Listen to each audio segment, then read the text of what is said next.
Hello everyone, welcome to the channel Mystic Tarot. ये weekly readings हैं। 6 जनवरी से नया हफ्ता स्टार्ट हो रहा है, तो उस दौरान देखते हैं कि क्या सिचुएशन रहेगी। अर्थ साइंस के लिए 7 कार्ड स्प्रेड होता है वीकली रीडिंग्स के अंदर। हर दिन के लिए एक कार्ड मैं ड्रॉ करती हूँ। ये तमाम रीडिंग्स जो हैं ये जनरल होती हैं। एक्यूरेसी के लिए पर्सनल रीडिंग को प्रेफर करें। रीडिंग को लाइक करना, चैनल को सब्सक्राइब करना मत भूलिएगा। स्टार्ट लूँगी मैं विद द टॉरस और देखते हैं कि इस वीक में क्या मामलात हैं जो कमिंग वीक स्टार्ट होने जा रहा है 6 जनवरी से।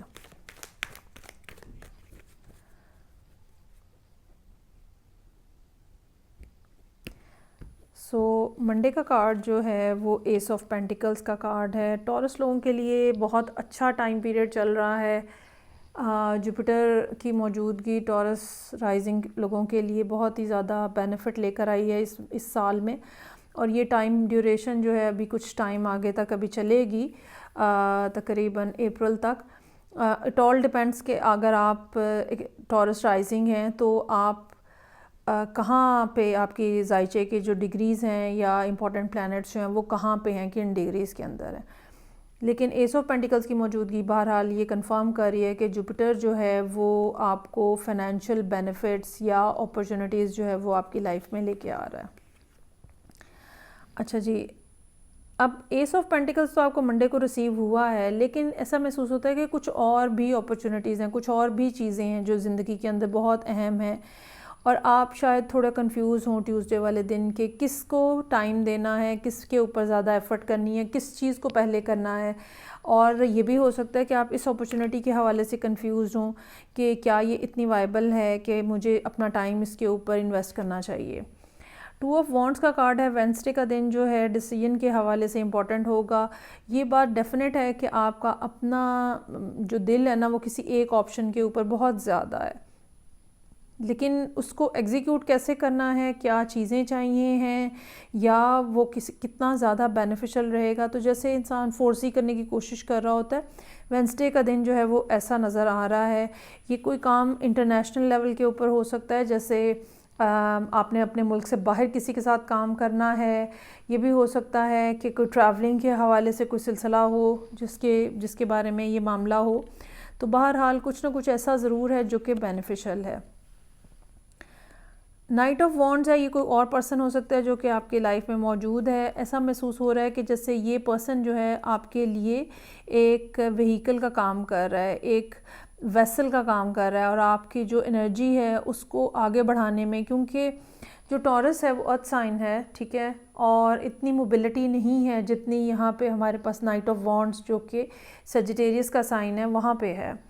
तो ये कोई पर्सन आपके लिए हेल्पिंग हैंड बन सकता है, ठीक है, आपके लिए कोई सोर्स इस किस्म का जनरेट कर सकता है। अगेन थर्सडे का दिन भी ट्रैवलिंग के हवाले से इम्पॉर्टेंट हो सकता है। स्ट्रेंथ का कार्ड है। जो भी प्रॉब्लम्स हैं, मुश्किलात हैं, अच्छा ज़रूरी नहीं है जब हम मुश्किलात कहें तो बहुत ही कोई एक्सट्रीम मुश्किल टाइप बात हो, नहीं। बाज़ दफ़ा क्या होता है कि हम अपनी लाइफ के अंदर इतने ज़्यादा एम्बेडेड होते हैं कि कोई भी नई चीज़ करने के लिए, कोई भी नया काम करने के लिए जो पहले से एग्जिस्टिंग रूटीन है उसको भी आपको हिलाना पड़ता है अपनी जगह से। वो चीज़ भी आपके लिए स्ट्रेंथ का तकाजा कर रही होती है। तो ये कोई ऐसी बात मुझे महसूस हो रही है। और फिर हेरोफेंट का कार्ड है, अनदर मेजर आर्कैना। यकीनन आपके लिए बहुत सारे लोग जो हैं वो हेल्पफुल बन सकते हैं, एडवाइस देने के पॉइंट ऑफ व्यू से भी और एक्शन लेने के पॉइंट ऑफ व्यू से, अगर आप अपनी स्ट्रेंथ जो है ना उसको मेंटेन रखते हैं। ऐसा हो सकता है कि सैटरडे वाले दिन आप किसी से एडवाइस लेने के लिए उनसे रब्ता करें। और फिर ये night of pentacles king of pentacles आपका अपना कार्ड है। और यहाँ पे आप जैसे मुतमईन होकर बैठे हुए हैं संडे वाले दिन। जैसे जब कोई फ़ैसला हो जाता है, जब आप उसकी लॉजिस्टिक्स तय कर लेते हैं, जब आपको पता होता है कि अब ये चीज़ आगे किस रुख के ऊपर जाएगी, तो एक ख़ास सेंस ऑफ कामनेस जो है ना वो आ जाती है, वो यहाँ पे नज़र आ रही है। You are looking very profoundly peaceful over here. आगे बढ़ते हैं और नेक्स्ट साइन है मेरे पास वर्गो का। देखते हैं कि वर्गो लोग जो हैं वो 6 जनवरी वाले वीक में क्या कर रहे हैं, क्या उनके सामने चीज़ें आ रही हैं।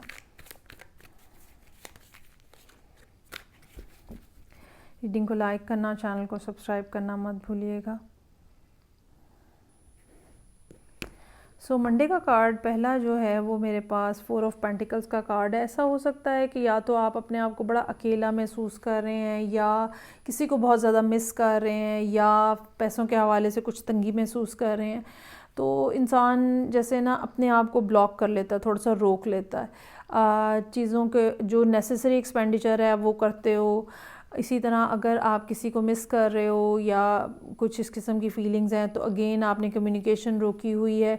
बाज़ दफ़ा कम्युनिकेशन का मतलब ये नहीं होता कि आप दूसरे पर्सन से बात करना बंद कर देते, तो बाज़ दफ़ा कम्युनिकेशन रोकने का मतलब ये होता है कि आप ओवरऑल क्वाइट हो जाते हो। तो ये कोई ऐसी भी सिचुएशन जो है वो हो सकता है कि हो। और उसके बाद फिर लवर्स का कार्ड है। ऑल टुगेदर एकदम से मामला चेंज हो रहे हैं। ट्यूसडे वाले दिन यकीनन कम्युनिकेशन जो है वो रिस्टोर हो रही है वो लोगों के लिए। और ये भी पॉसिबिलिटी है कि मंडे वाले दिन वो बातें जो आप कहना चाहते हैं और आप नहीं कह पा रहे हैं या नहीं कही जा रही हैं आपसे, वो आप फिर ट्यूसडे वाले दिन सब खुल के कह दें, अपने आप को खुल के एक्सप्रेस कर दें। और बहुत ज़्यादा खुशी है, 10 ऑफ कप्स है, इन्जॉयमेंट है, रिलैक्सेशन है, ब्लिस है उस पर्सन के साथ। You are looking very content over hair.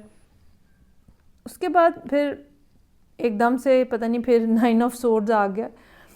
अच्छा, क्या होता है बाज़ दफ़ा कि आप जब बहुत ज़्यादा खुश होते हो, 2-1 दिन बहुत ज़्यादा एक्साइटमेंट में गुजरते हैं, तो कहीं अंदर से अगर आपके कोई खौफ जो है ना कि ओहो ये ख़त्म ना हो जाए, ओहो ये नाराज़ ना हो जाए, ओहो ये टेम्परेरी ना हो, ओहो ट्रस्ट डेफिसिट जो है वो ना हो जाए, मतलब आपको शक होने लगता है कि ये क्या सच में ये मेरे साथ ही हो रहा है। तो एक खामखा की जो एंग्जाइटी है ना वो 9 ऑफ सोर्ड्स रिप्रेजेंट करता है। खामखा की मतलब उसकी कोई सर पैर नहीं होता है, बस आप एंग्जाइटी में होते हो। तो कुछ ऐसी सिचुएशन जो है वो नज़र आ रही है।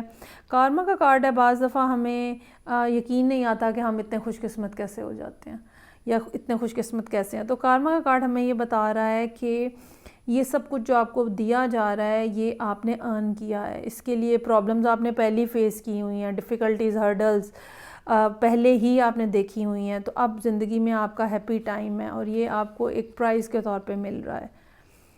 यहाँ पे आप बहुत ज़्यादा अब एक स्ट्रॉन्गर पोजीशन के साथ नज़र आ रहे हैं। सैटरडे का दिन है, किंग ऑफ कप्स का कार्ड है। एक ऐसा पर्सन जो कि इमोशनली अब स्टेबल फील कर रहा है, उसको यकीन है कि चीज़ें उसके कंट्रोल में हैं और उसको यकीन है कि इमोशंस उसके कंट्रोल में हैं। संडे का दिन जो है वो काम के हवाले से बिज़ी हो सकता है, अर्निंग के हवाले से बिज़ी हो सकता है। ये भी पॉसिबिलिटी हो सकती है कि कोई प्रोजेक्ट आपको कंप्लीट करके देना है। जब आप सैटरडे के दिन तक इमोशनली स्टेबल फील करेंगे, जब भी इंसान की ये स्टेट होती है ना जहाँ पे आप इमोशनली अपने आप को बैलेंस्ड और स्टेबल फील करते हो, तभी आप प्रोडक्टिव भी हो जाते हो। फिर काम आपका बेहतर हो जाता है, आप टाइम पे कर लेते हो, अच्छे अंदाज में करते हो। तो 8 ऑफ पेंटिकल्स जो है वो इस चीज़ को रिप्रेजेंट कर रहा है। चलें जी आगे बढ़ते हैं और थर्ड अर्थ साइन कैप्रिकॉर्न को देख लेते हैं कि क्या सिचुएशन है।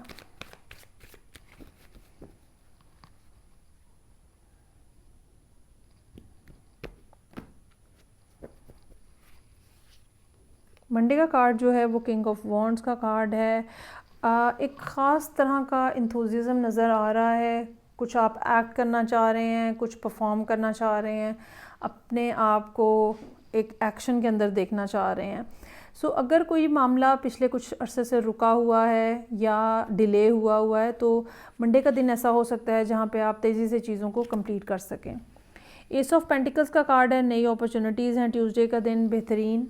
और कुछ ऐसा भी हो सकता है कि जिन चीज़ों के ऊपर आप जब एक्शन लेना चाह रहे थे और अब आपने वो एक्शन ले लिया है, then you got another opportunity in the shape of ace of pentacles. Investment हो सकती है, फिनेंशियल अपॉर्चुनिटी हो सकती है, इस तरह की कोई बात जो है वो पॉसिबल है। ये चीज़ जो है आपको मज़ीद बिज़ी कर रही है। किंग ऑफ वॉन्ड्स की एनर्जी आपको बिज़ी कर रही है। You are trying to complete things within the limit. नई अपॉर्चुनिटी जो है वो भी आपको बिज़ी कर रही है। So you are looking too much busy and stuck in the work, या जो भी काम है आपका प्रोजेक्ट बेस्ड काम है, फ्रीलांसिंग है और आपको डेट टू डेट कंप्लीट करके देना है, कुछ ऐसी भी बात हो सकती है। So you are trying to finish everything on time. Wheel of fortune का कार्ड हमें ये बता रहा है कि खुशकिस्मती जो है वो आपके दरवाज़े पे दस्तक देने में अब बिल्कुल तेज़ हुई हुई है। और लेकिन एक बात ये ज़रूर है कि सिर्फ काम करना नहीं होता है, काम को प्रोटेक्ट भी करना होता है, अपने राइट्स को भी प्रोटेक्ट करना होता है, और ये भी देखना होता है कि चीज़ें जो हैं ये ना हो कि आप एक ही रुख के ऊपर काम करते जाएं, प्रोड्यूस करते जाएं। जैसे अगर आपको ये प्रोडक्शन आपकी है तो ये नहीं है खाली करना आपको कि आपको सिर्फ प्रोडक्शन देखनी है, आपको उसकी सेल भी देखनी है।